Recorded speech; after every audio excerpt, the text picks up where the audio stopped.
Faster than a speeding bullet.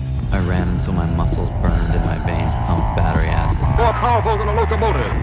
An idea is like a virus. Resilient. Highly contagious. Able to leap tall buildings in a single bound.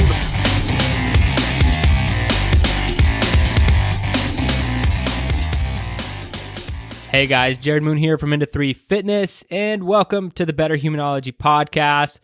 I just have a few quick announcements that we're going to get into today, and then we will get into the show.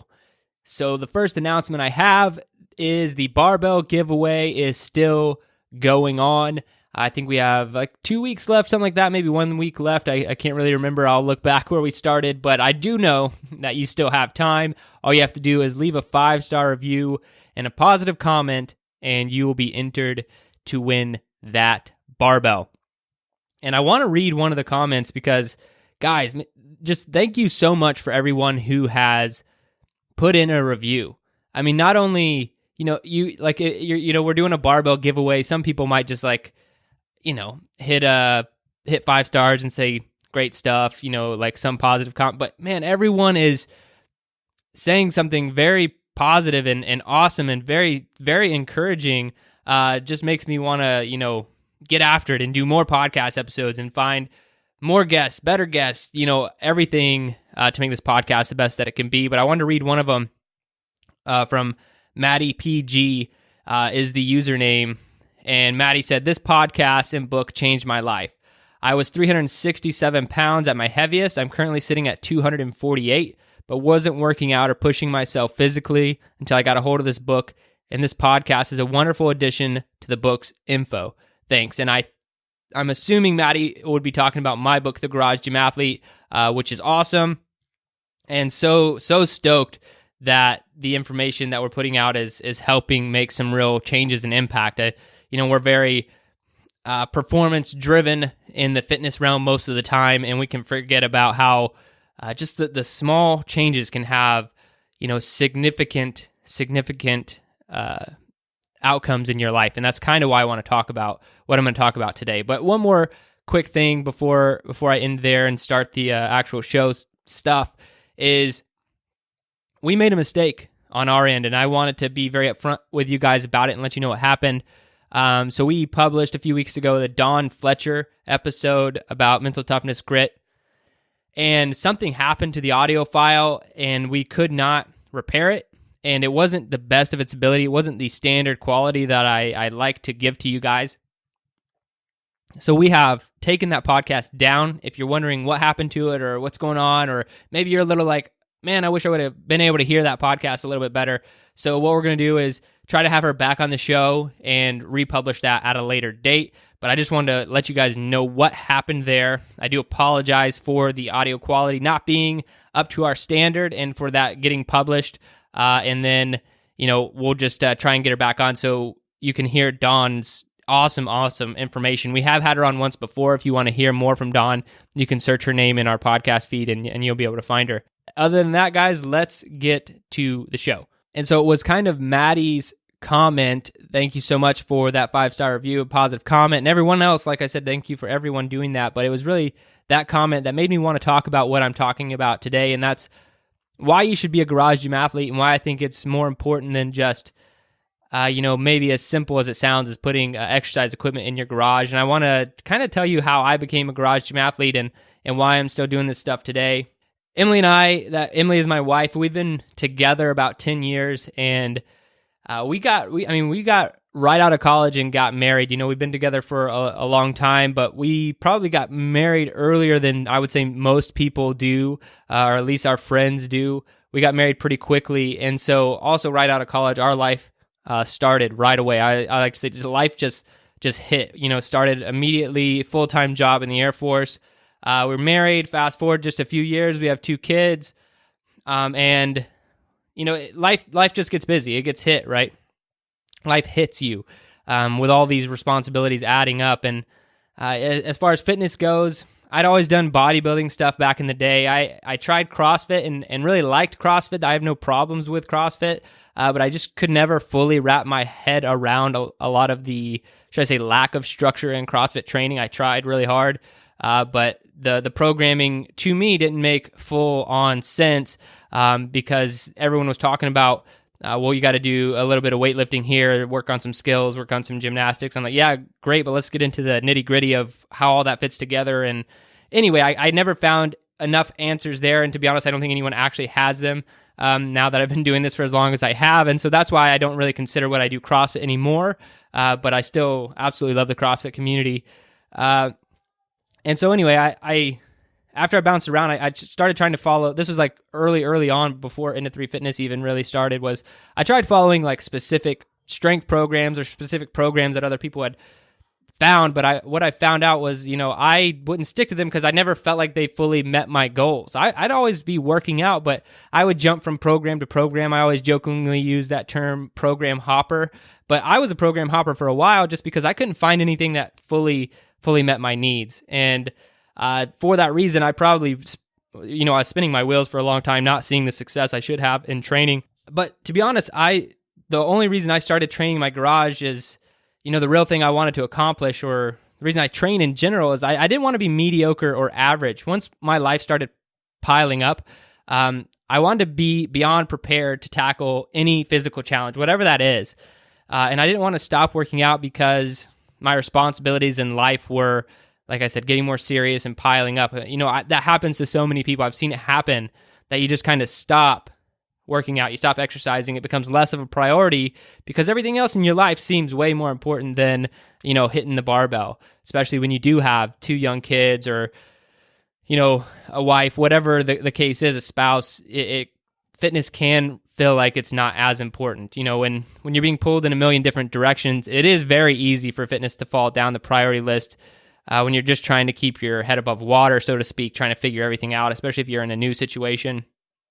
But at the time that I really started the garage gym thing in full earnest was when I was in pilot training in the Air Force, which was a very demanding schedule. But I knew how important fitness was, and I wanted to be a part of my life and my family's life. I wanted to make sure my wife was involved when we had kids, because when I was in pilot training, I didn't have kids yet. I wanted my kids to see how important fitness was, rather than just tell them about it, or even worse, way worse, them like learn about it in school from some PE teacher or something like that. Nothing against PE teachers. I'd prefer to be the one to teach my kids about fitness specifically. I was in pilot training when all this kind of was happening, and I was getting home late. I would stay and study and, study it to the dark hours, the wee hours of the morning even, and then be back up at, 4 a.m. and get back at all of it again. And some days I wouldn't even see my wife conscious. I'd get in so late and leave so early that she might be sleeping because I'd only be home for a few hours. That's when I realized, now pilot training is not like that your entire time. I just realized in general that, life is going to be a little bit more challenging than, say, college or high school. You're going to have to balance a lot more.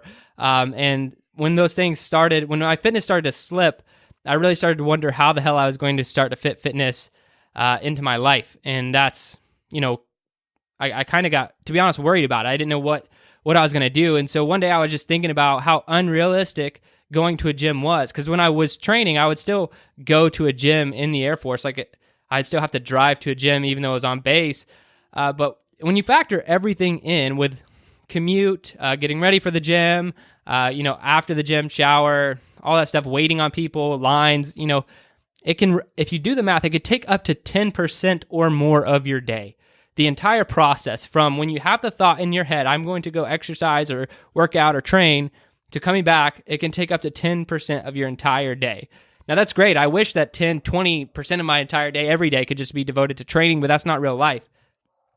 So that's when the garage gym light bulb kind of turned on for me, because I wanted to take fitness down from 10% to as low as I could. And I figured if I was training at home and I was just getting in the exact amount of fitness I needed, and then, hitting the shower at my house, just right inside the door, I could probably go down from 10% of my day to 2% of my day. As you can tell, I'm a very math-oriented person. But once I kind of saw that, I was like, it just makes a ton of sense. But I also wanted serious training in my garage. I didn't want to just order the P90X DVDs and call it good to go, because I wanted to prepare myself for the real world, real world training. I was in the military. I wanted to be prepared for real world scenarios, and I just wanted to be able to do cool things. I always say that I want to be able to do cool stuff with my fitness. So I started to look at my training because I had been training more strength and conditioning style probably for the last year leading up to pilot training. And I looked at my training journal over the past 100 days, and I found out that I could have done over 90% of the workouts I was doing in a gym. I could have done them at home in my garage with minimal equipment. So that was my plan: minimal equipment, optimal training in my garage. And I knew I was going to have to develop my own methods to keep things as optimal as possible. Now, maybe this was ego getting in the way, or just being an idiot, is that I never wanted someone else to touch my programming. I wanted to be fully responsible for what I was doing, success or failure. And that's why I kind of just started to develop my own methods. And it's also taken a very, very long time. And it was no easy task, just working out in a garage in general. I had to burn all my boats in a sense. You don't have a gym membership anymore, no workout partners, no step-by-step programs to follow if you're trying to do it all your own. And when you are trying to do it all on your own, you can't just Google it. You have to put a lot of ideas together yourself. So I had to actually architect my own program design and method to be able to do some of the stuff that I'm doing now. And we call that block programming. And maybe I'll cover all of that in a later episode. But like I said, I wanted this to be important in my family. I like to say that I wanted to set PRs, but I also want to set an example. And those two things together are very important for me: setting PRs and setting the example in my family.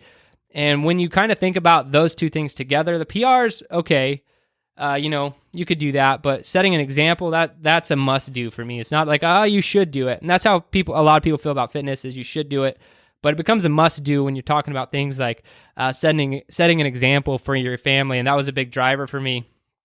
So what ended up happening is I went all in, guys. I became a Garage Gym Athlete, and I accomplished a lot of cool fitness goals in the past. And I finally ended up developing the system that we now call block programming. Like I said, I'll do a later episode fully covering the intricacies of block programming, because it's simple, but it is getting more and more complex as we add things to it and expand it to accommodate more athletes and more training methodologies. But it produces massive results in the optimal amount of time, and it's perfect for minimalist athletes, garage gym athletes. And I've been able to do a lot of cool stuff, but I'm not here to talk about anything I've done or could do. The coolest part is the impact it has had on my family, my kids, those around me.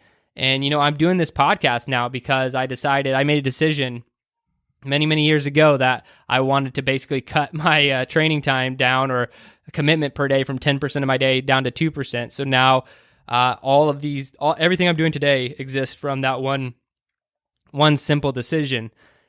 And I only tell you all of this is because I really want to challenge you to become a Garage Gym Athlete. Now, Garage Gym Athlete is our daily training, and I'm not suggesting as of right now that you go sign up to become Garage Gym Athlete. That doesn't have to be the first step for everyone. What I want you to do is just get one piece of equipment if you don't already have it.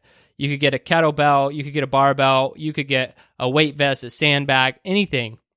Because and I know that life gets busy, and sometimes if you just have something there, some sort of apparatus, some sort of implement or instrument, you could use it and you could better yourself. So those days that you don't feel like it, because we both know it's taking up too much of your time in a day to actually go to a gym, you still have that stuff at home. And then you have no excuses. So if you're not able to walk outside and do 100 burpees for time, or 50 kettlebell swings, or 100 pull-ups, and just call it good for the day, maybe you're not on your program, you're programming, get something done. So that's my challenge, guys. Be a Garage Gym Athlete in heart and in your mind, and you're going to get a lot better. And this just brings me back to Matty's comment. Matty took some very simple information, and the main thing here was Matty executed, did something about it, did something with it, and is seeing progress. And so that's my challenge to everyone listening. Go execute, become a Garage Gym Athlete, become a better human being. Go kill it the rest of this week.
your best.